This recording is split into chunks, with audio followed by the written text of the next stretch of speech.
যেখানে শব্দ নেই, নেই কণ্ঠের উষ্ণতা, হঠাৎ এক ফোঁটা আশার আলো। বিজ্ঞান বদলে দিচ্ছে ভাগ্য, ফিরিয়ে দিচ্ছে শব্দের জগৎ। চিকিৎসা বিজ্ঞানে নতুন ইতিহাস, জিন থেরাপিতে ফিরছে শ্রবণ শক্তি। সুইডেনের কারোলিনস্কা ইনস্টিটিউটের গবেষণা নেতৃত্বে ছিলেন গবেষক মাউলি ডুয়ান। গবেষণায় অংশ নেন 10 জন রোগী, যাদের বয়স 1 থেকে 24 বছর। প্রত্যেকের সমস্যা ছিল এক OTOF জিনের ত্রুটি, অর্থাৎ জন্ম থেকেই গভীর বধিরতা।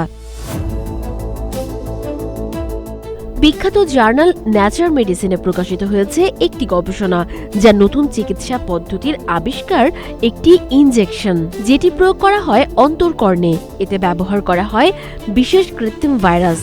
এর মাধ্যমে পৌঁছে দেয়া হয় সুস্থ জিন। লক্ষ্য ওটোফারলিন প্রোটিন তৈরি, যা শব্দকে মস্তিষ্কে পাঠাতে অপরিহার্য। ফলাফল অবিশ্বাস্য। কয়েক সপ্তাহেই পরিবর্তন। রোগীরা শব্দ বুঝতে শুরু করেন। শ্রবণ ক্ষমতা নেমে আসে 106 ডেসিবেল থেকে 52 ডেসিবেলে। মানে এখন তারা সাধারণ কথোপকথন বা শব্দ শুনতে সক্ষম। শিশুদের ক্ষেত্রে এর ফল আরও দ্রুত সম্ভব, কারণ তাদের মস্তিষ্ক প্রাপ্তবয়স্কদের চেয়ে বেশি নমনীয়। তবে বড়দের ক্ষেত্রেও রয়েছে সফলতা, যা বাড়াচ্ছে চিকিৎসার সম্ভাবনা। সবচেয়ে বড় কথা, এটি কেবল সহায়তাই করছে না, বরং মূল সমস্যার সমাধানও দিচ্ছে। ককলিয়ার ইমপ্ল্যান্ট ছাড়াই ফিরছে প্রাকৃতিক শ্রবণ শক্তি, আর পার্শ্ব প্রতিক্রিয়া খুবই সামান্য। তবে এর কিছু ঝুঁকিও রয়েছে।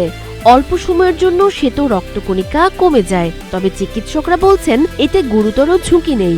গবেষকদের আশা, শব্দহীন জীবনে নতুন প্রাণের সঞ্চার করতে এটাই ভবিষ্যতের চিকিৎসা, যাতে ফিরবে জীবনের শব্দ।